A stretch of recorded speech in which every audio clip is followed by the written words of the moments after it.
محترمہ دینی ماں بہنوں، اللہ تبارک و تعالیٰ نے ہمیں دنیا کی زندگی میں دین عطا فرمایا ہے۔ یہ دین ہماری دنیا کی کامیابی اور آخرت کی بھی کامیابی کا سبب اور ذریعہ ہے۔ اس دنیا کے اندر بھی کامیابی حاصل ہوگی اور آخرت میں بھی کامیابی حاصل ہوگی۔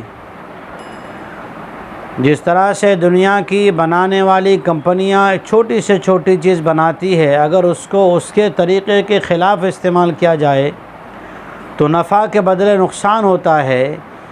ایسی ہماری زندگی اللہ کی دی ہوئی امانت ہے۔ جو چیزیں ہمارے لیے اللہ نے بنائی ہے وہ ساری چیزیں اللہ کی بنائی ہوئی ہیں، تو اگر ان چیزوں کو اللہ کی مرضی، اللہ کے حکم کے مطابق، جناب رسول اللہ صلی اللہ علیہ وسلم کے بتائے ہوئے طریقے کے مطابق استعمال کریں گے، یوز کریں گے، تو اس کے ذریعے سے ہمیں نفع حاصل ہوگا۔ اور اگر اللہ کے بتلائے ہوئے طریقے کے خلاف استعمال کریں گے تو نقصان دے گی۔ جس طرح سے دنیا کے اندر چھوٹی سی چیز، ہم گھر کے اندر چھوٹی مشین لے آئیں، ایک ماچس کی تیلی لے لو، اسے اگر الٹی جگہ سے جلانا شروع کرو تو ماچس کا کاغذ اور اس کے اوپر لگا ہوا جو گوند ہے وہ سارا گھس کے خراب ہو سکتا ہے، لیکن تیلی جلے گی نہیں اور چولہا جلے گا نہیں، کھانا پکے گا نہیں۔ اسی طرح سے ہمارے ہر ایک کے گھر میں، ہر ایک کے پاس موبائل ہیں، موبائل کو چارجنگ کرنے کے لیے چارجر لگا ہوا ہے۔ اگر کوئی ڈائریکٹ پلگ میں سے پن ڈال کے دو تار الیکٹرک کے ڈال کے موبائل میں لگائے گا تو بلاسٹ ہو جائے گا۔ اللہ تعالیٰ نے ہمیں قیمتی زندگی دے کر اور زندگی کو اچھا بنانے کے لیے ایک نمونہ دیا، ایک آئیڈیل دیا۔ وہ کون ہے؟ لَقَدْ كَانَ لَكُمْ فِي رَسُولِ اللَّهِ أُسْوَةٌ حَسَنَةٌ۔ جناب محمد رسول اللہ صلی اللہ علیہ وسلم کا نمونہ اور آپ کی زندگی، کہ جس زندگی نے انسانیت کو گمراہی سے، دنیا کے ظلم سے، دنیا کی غلط رسموں سے، غلط عقیدوں سے، غلط سوچ سے، غلط بھاوناؤں سے، غلط خیالوں سے، غلط وساوس سے، باپ داداؤں کی بتائی ہوئی غلط چیزوں سے، ساری چیزوں سے بچا کر ایک صراط مستقیم پر لا کے کھڑا کیا۔ اور ایسا نہیں کہ صرف ان کو اللہ اللہ اور آخرت کی کرنے کی تھی، نہیں، صحابہ کرام رضی اللہ تعالیٰ عنہم اجمعین کی جتنی اولادیں ہوئی، ان کے پاس جتنا مال تھا آج کے دور میں کسی کے پاس بھی اتنا مال نہیں ہے۔ ان کے یہاں جتنے نوکر اور جتنے ان کے پاس اونٹ ہوا کرتے تھے آج کے دور میں نہیں ہے۔ ان کے جتنے سفر ہوتے تھے، وہ جتنی مرتبہ کاروبار کو چھوڑ کر چلے جاتے تھے، آج کے لوگ کاروبار سے ذرا دیر کے لیے ہٹتے نہیں ہیں، ہٹتے ہیں تو ساتھ میں موبائل میں CCTV سیٹ کر کے رکھتے ہیں۔ اللہ تعالیٰ نے انسانیت کو بتلایا کہ کامیاب زندگی کے انسان جو ہیں وہ صحابہ کرام رضی اللہ عنہم اجمعین ہے۔ انہوں نے دعوت کی محنت کو لے کر ایک اللہ سے ہونے کی دعوت کو چلا کر پوری دنیا کا سفر کیا۔ اسی بھروچ میں ربیع بن صبیح رضی اللہ تعالیٰ عنہ تشریف لائے، راندیر میں تابعین تشریف لائے، کیرلا میں تمیم داری رضی اللہ تعالیٰ عنہ تشریف لائے، کوکن کے پہاڑوں میں صحابہ رضی اللہ عنہ تشریف لائے، اور انہوں نے آ کر ایک ہی اللہ کی بات سمجھائی کہ اللہ سے ہوتا ہے زندگی اعمال سے اچھی بنتی ہے، اعمال سے اللہ تعالیٰ نے اعمال میں کتنا فائدہ رکھا۔ نوح علیہ نبینا علیہ الصلاۃ والسلام نے اپنی قوم کو 950 سال تک ایک اللہ سے ہونے کی دعوت دی، اور پھر بھی اس قوم کو دھتکارا نہیں، بھگایا نہیں، اس قوم کو کچھ نہیں کہا۔ اس قوم کو نوح علیہ السلام نے کہا اللہ سے استغفار کرو، اللہ سے۔ جب دل سخت ہو جائیں، اعمال میں دل نہ لگے، دنیا کی چیزیں اچھی لگنے لگیں، دنیا کی زندگی چھوڑنے کو جی نہ چاہے، اپنے گھر بار سے نکلنے کو ارادہ نہ ہو نکلنے کا، ایسے وقت میں کیا کرے؟ تو کہا اللہ جل شانہ کا تعلق مضبوط کرے۔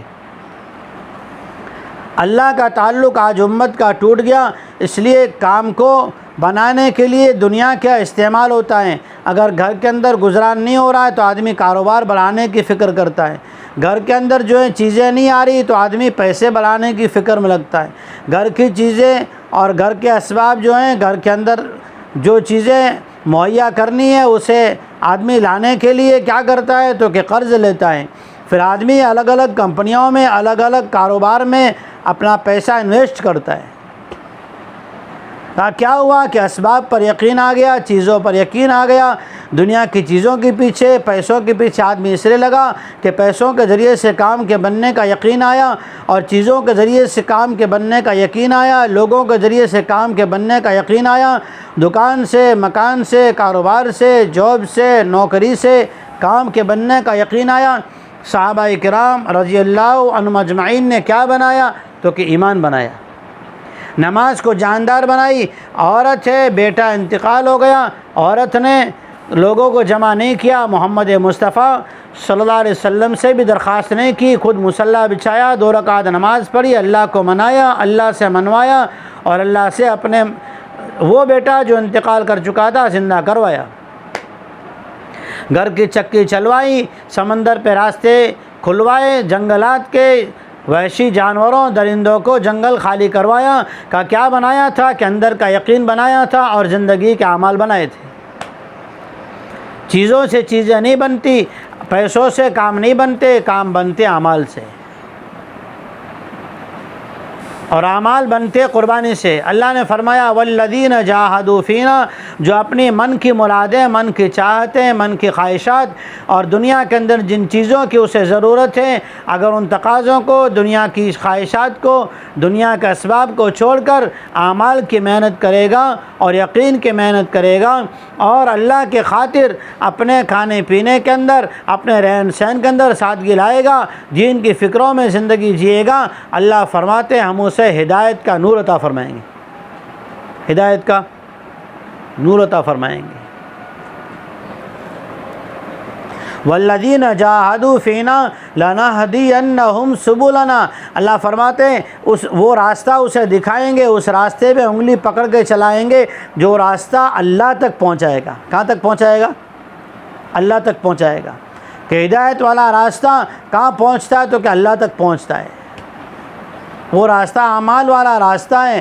ایسا نہیں ہے اس دعوت و تبلیغ کی مبارک محنت سے آخرت ہی کی فکر میں لگا دینا مقصد ہے، نہیں، یہ ہرگز نہیں ہے۔ اللہ نے قرآن پاک میں فرمایا تم دین کی محنت کرو گے، میں تمہاری دنیا پہلے بناؤں گا، آخرت بعد میں،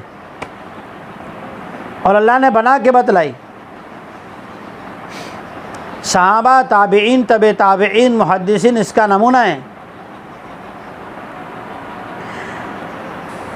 اللہ جل شانہ نے اس دعوت کی مبارک محنت کے ذریعے سے پہلے دنیا بنائی اور پھر جو آخرت بنائی، کہ دنیا کے اندر کیا کرنا ہے تو کہ ایسی زندگی بنانا ہے جس کے اندر اللہ کے احکامات ہوں، نبی کریم محمد مصطفیٰ صلی اللہ تعالیٰ علیہ وسلم والے مبارک اور سنت طریقے ہوں۔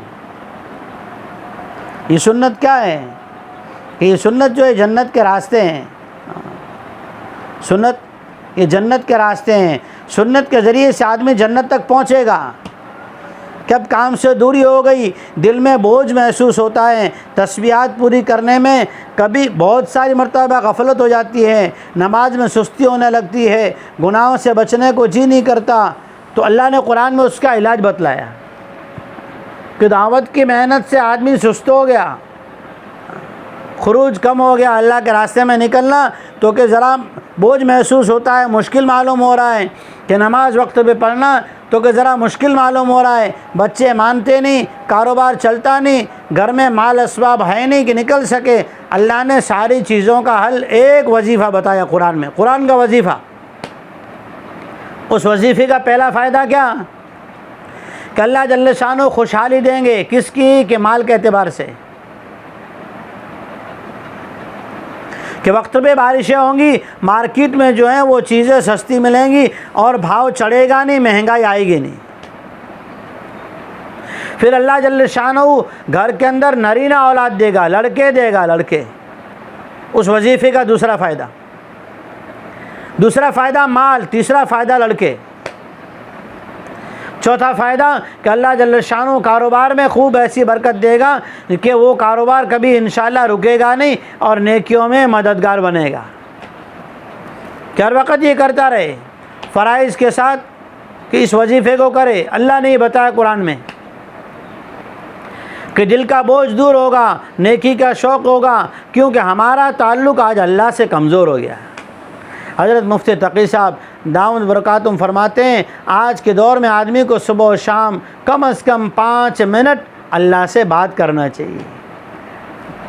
اللہ تو رات میں اعلان کرتا ہے، صبح ہونے سے پہلے اعلان کرتا ہے، گنہگار بندوں کو، غافل بندیوں کو اللہ تعالیٰ اعلان کرتے ہیں، انتظار میں رہتا ہے۔ حدیث پاک میں ہے پیارے آقا مکی مدنی امام الانبیاء محمد مصطفیٰ صلی اللہ علیہ وسلم نے فرمایا باری تعالیٰ انتظار کرتا ہے میرا بندہ میری بندی جو مجھ سے دور چلے گئے مجھے کب پکاریں کہ میں ان کی پکار پہ لبیک کہوں اور ان پہ اپنے رحمت کی چادر ڈال دوں۔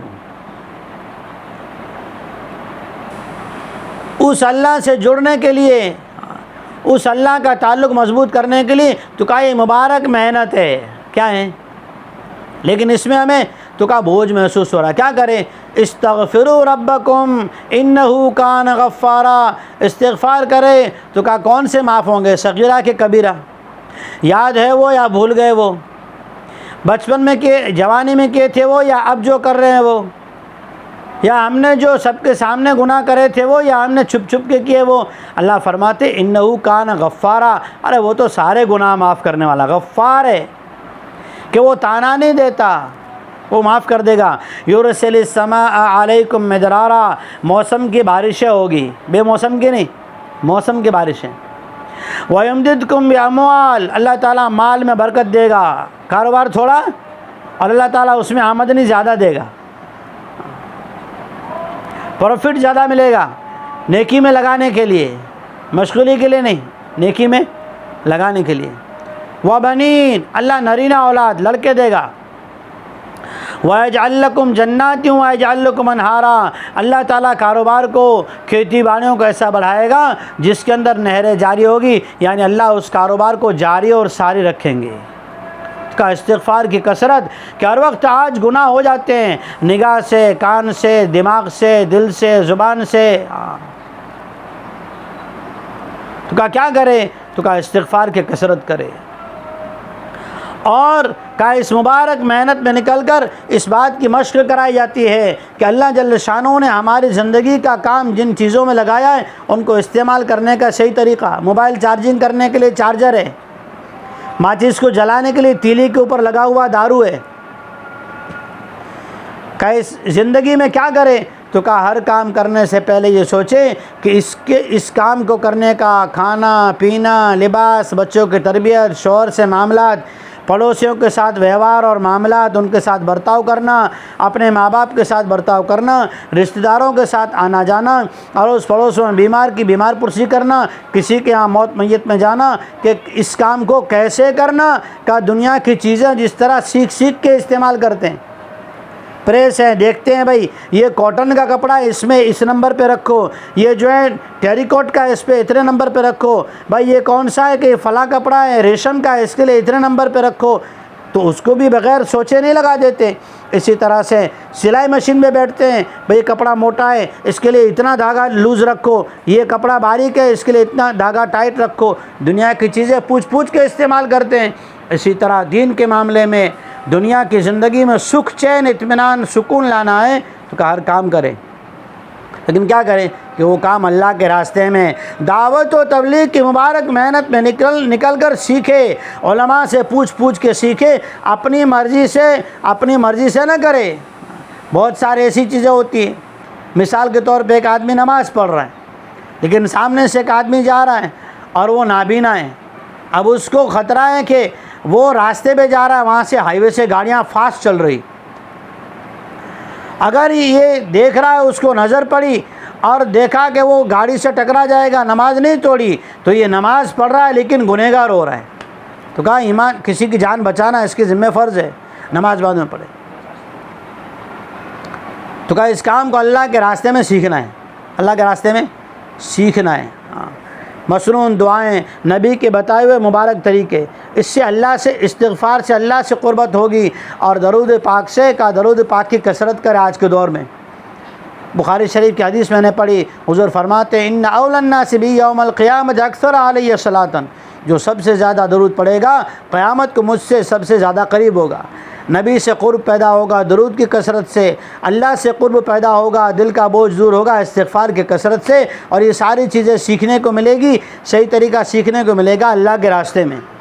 اللہ کے راستے کے تقاضے کی آواز لگ رہی ہے، 10 دن 3 دن چلی کی جماعت ہے، اس کے لیے جو حلقے بنا کر تشکیل کر لیں، اور تشکیل کر کے جو ہیں پھر پرچی مسجد میں بھیج دیں، اور اپنے اپنے گھروں میں تعلیم کو زندہ کرنے کا عزائم کریں۔ ہر ایک اپنے اعتبار سے اپنے محرم کے ساتھ کم سے کم 3 دن سے اللہ کے راستے میں جا کر یہ طریقہ سیکھنے کے لیے اپنے نام ضرور لکھائیں۔ اللہ تعالیٰ عمل کی توفیق عطا فرمائے، سنتوں کا اہتمام کرنے کی توفیق عطا فرمائے، تمام آنے والی ماں بہنوں کی جائز تمنا پوری فرمائے۔ اللہ تعالیٰ بے اولادوں کو اولاد صالحہ عطا فرمائے، بیماروں کی بیماری کو شفا سے مبدل فرمائے، والدین کے رشتہ داروں کی اللہ تعالیٰ مغفرت فرما کر اللہ تعالیٰ ان کو جو ہیں اگر حیات ہیں تو عافیت والی، برکت والی، صحت والی، عمر برکت والی نصیب فرمائے، اور اگر دنیا سے جن کے جا چکے اللہ تعالیٰ ان کی مغفرت فرمائے۔ سبحان اللہ و بحمدہ، سبحانک اللہم و بحمدک، نشہد ان لا الہ الا انت، نستغفرک۔